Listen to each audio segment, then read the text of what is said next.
Baiklah, diawali dengan pendahuluan. Kita tahu bumi itu kan sistem yang elliptis. Bumi terdiri ada beberapa lapisan yang memiliki sifat isi dan komposisi kimia yang berbeda-beda. Nah, pemahaman mengenai struktur bumi ini sangat penting untuk menjelaskan proses geologi seperti gempa bumi, pergerakan lempeng maupun aktivitas gunung api.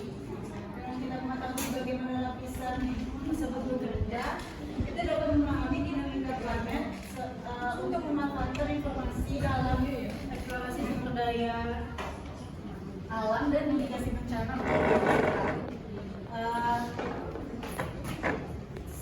Sebenarnya itu hingga saat ini itu belum ditemukan pasti cara pengetahuan tentang struktur dan komposisi bumi itu seperti apa.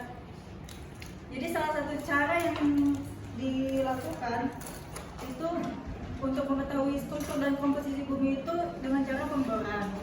Nah, pemboran yang telah dilakukan sekarang itu dilakukan dengan kedalaman 7 km. Jadi karena keterbatasan tersebut, maka para ahli itu menggunakan sifat-sifat fisika dan kimia yang berkaitan dengan bumi seperti kelistrikan, kemagnetan, dan perabatan gelombang. Nah, berdasarkan analisis data yang diperoleh itu, secara fisika dan kimiawi, interior bumi itu terbagi menjadi dua. Ada lapisan berdasarkan komposisi kimia dan lapisan bumi berdasarkan fisika. Itu ada di slide selanjutnya, akan dijelaskan oleh teman saya.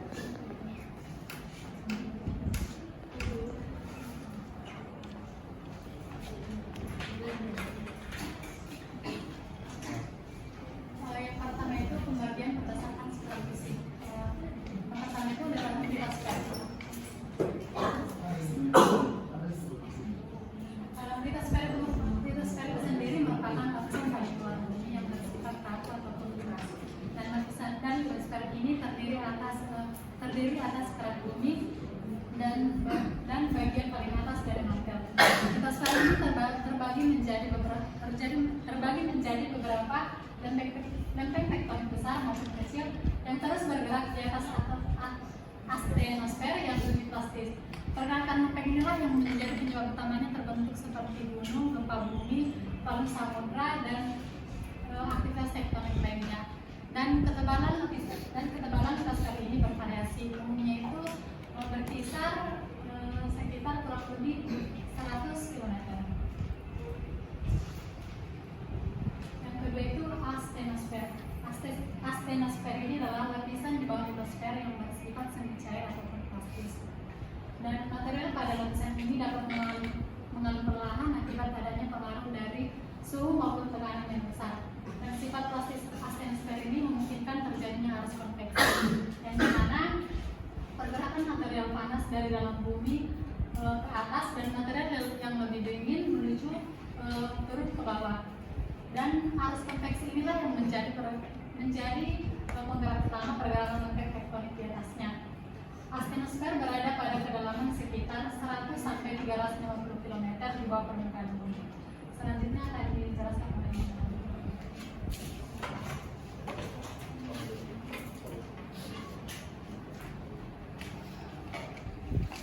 menyambung dari teman saya tadi, yang ketiga itu ada mesosfer. Mesosfer ini adalah bagian dari mantel bumi yang terletak di bawah astenosfer, yaitu pada kedalaman 6.000 sampai 2.900 km. Lapisan ini memiliki tekanan dan suhu yang sangat tinggi sehingga materialnya menjadi lebih padat dan viskos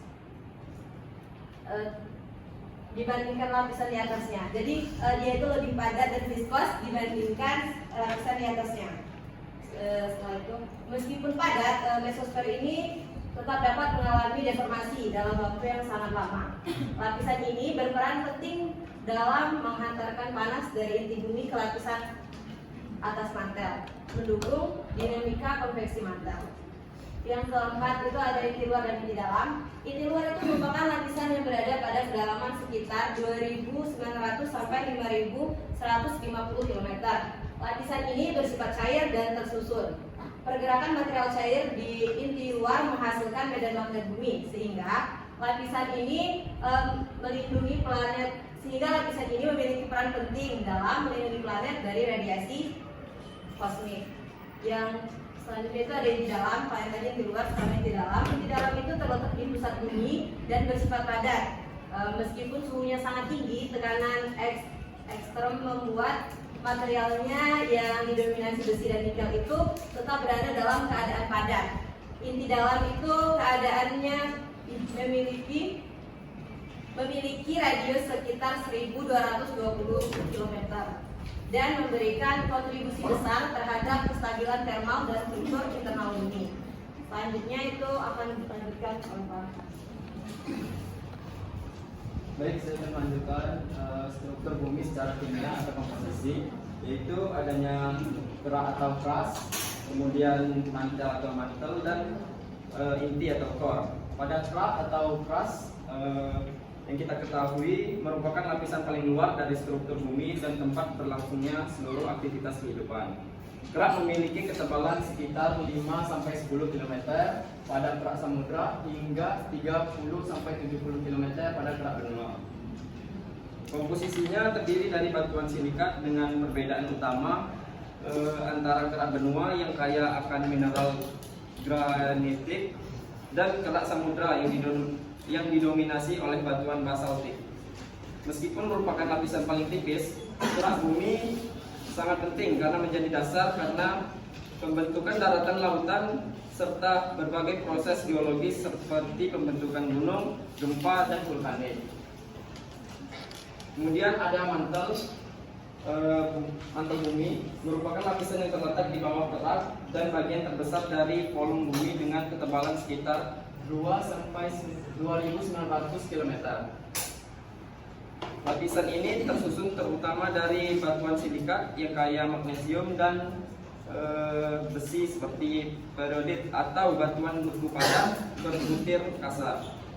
Suhu dan tekanan di mantel meningkat seiring kedalaman, sehingga materialnya bersifat padat namun dapat mengalir perlahan dalam jangka waktu yang sangat lama.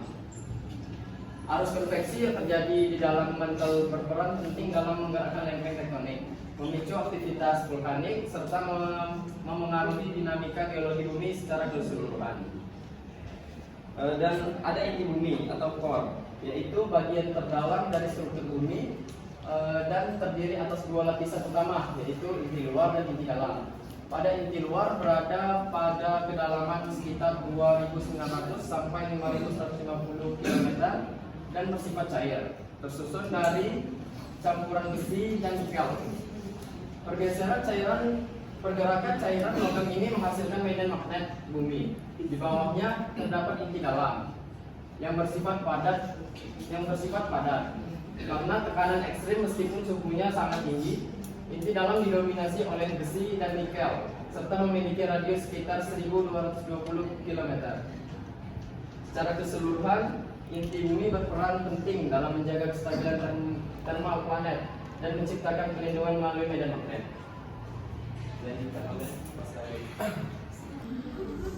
Proses geologis terkait struktur bumi. Struktur internal bumi mempengaruhi berbagai proses geologis yang terjadi di permukaan. Pergerakan lempeng tektonik pada litosfer yang digerakkan oleh arus konveksi di asthenosfer menjadi penyebab utama terbentuknya gunung, palu samudra, gempa bumi, dan aktivitas vulkanik. Selain itu, aliran panas dari mantel dan inti turut mengatur dinamika dalam bumi, sehingga menyebabkan perubahan bentuk gerak skala waktu yang panjang. Gelombang seismik yang merambat saat terjadi gempa memberikan bukti penting mengenai sifat tiap lapisan bumi. Perubahan kecepatan arah gelombang memperlihatkan perbedaan densitas serta kondisi fisik padat atau cair pada setiap lapisan. Di sini kesimpulan, struktur bumi tersusun atas lapisan-lapisan dengan sifat fisik dan komposisi yang berbeda. Dari setiap lapisan memiliki peran penting dalam dinamika planet. Interaksi antar litosfer, mantel, dan inti membentuk berbagai proses geologi seperti gempa, vulkanisme, dan pergerakan lempeng. Bukti Teori gelombang seismik, gravitasi, dan medan magnet menunjukkan bahwa pemahaman kita tentang internal bumi berasal dari analisis tidak langsung. Dengan memahami struktur internal ini, dapat kita menafsirkan fenomena geologis seperti lebih akurat serta meningkatkan upaya mitigasi bencana. Sekian saya berdiri. Baik, itulah dia pemaparan materi dari kelompok 3. Selanjutnya yaitu sesi tanya jawab. Pada sesi kali ini akan ditampung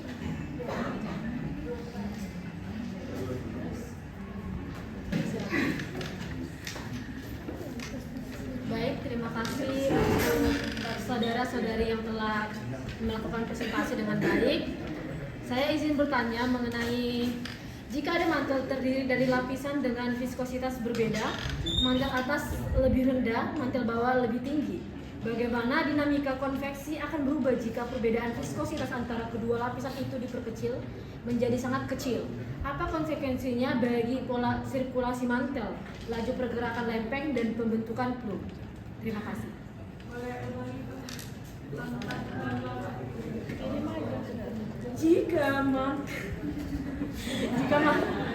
Jika mantel dan dari lapisan dengan viskositas berbeda, mantel atas lebih rendah, mantel bawah lebih tinggi. Terima kasih perkenalkan. Langsung saja, inti luar kan berperan vital karena pergerakan material cairnya dan menghasilkan medan magnet bumi. Jika seandainya inti luar ini tiba-tiba membeku atau solidifikasi, selain hilangnya perlindungan dari radiasi kosmik, apa dampak geologis jangka panjang yang spesifik yang mungkin terjadi pada dinamika di atasnya seperti arus konveksi mantel dan pergerakan lempeng tektonik?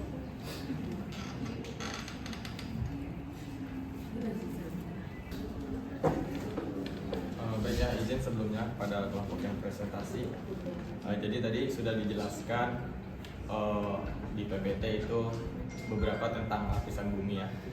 Nah itu tadi salah satunya ada inti luar. Inti luar itu kan bersifat cair. Nah pertanyaan saya di sini, mengapa mantel bumi tetap stabil?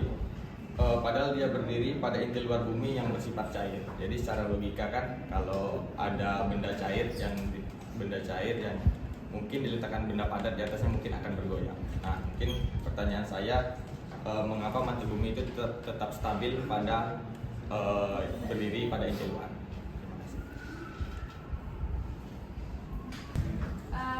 Dia akan menjawab pertanyaan dari Alpur. Kepada dia dipersilakan.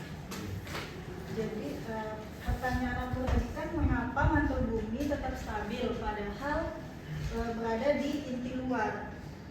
Meskipun mengapa mantel itu tetap stabil,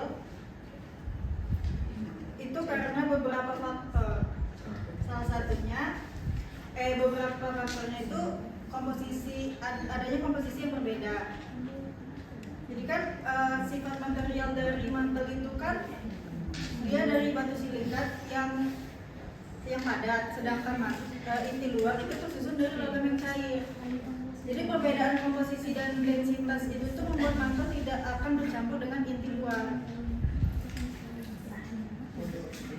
Lalu ada stabilitas karena gradien suhu dan tekanan juga.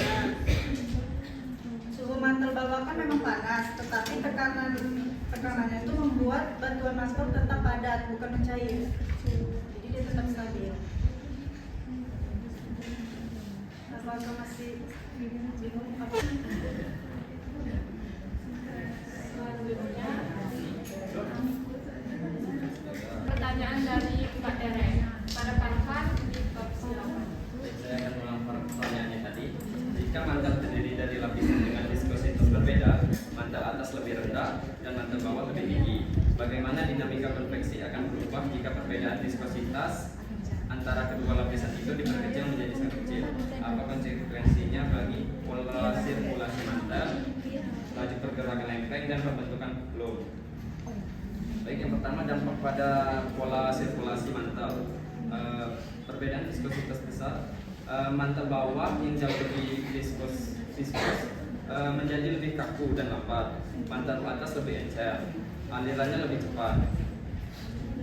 Kemudian sirkulasi di mantel atas lebih dinamis, pertukaran massa atau panas antara lapisan atas bawah terbatas.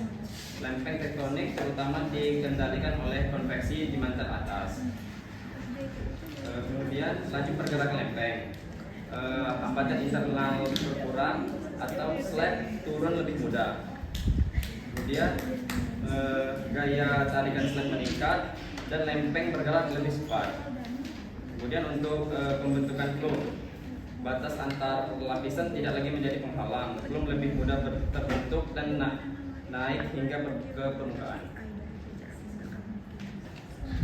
Jawaban dari Pak Han kepada Pak Tere.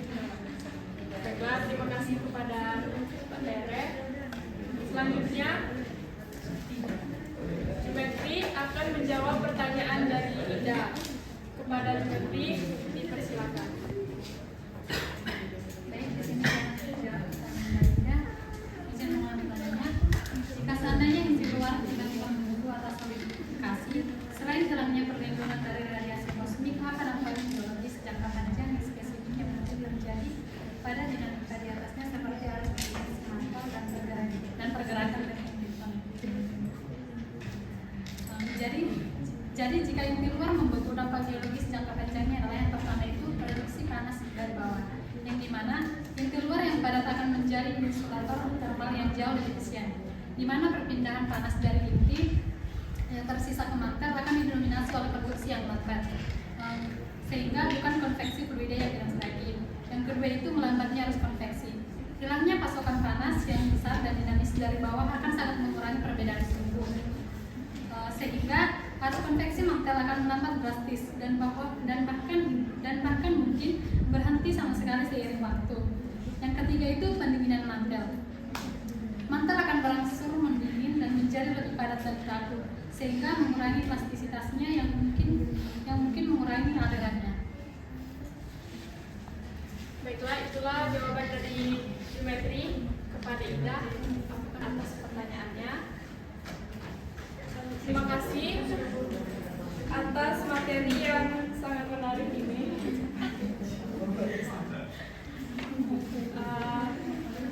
Saya sebagai moderator mengucapkan terima kasih. Wassalamualaikum warahmatullahi wabarakatuh.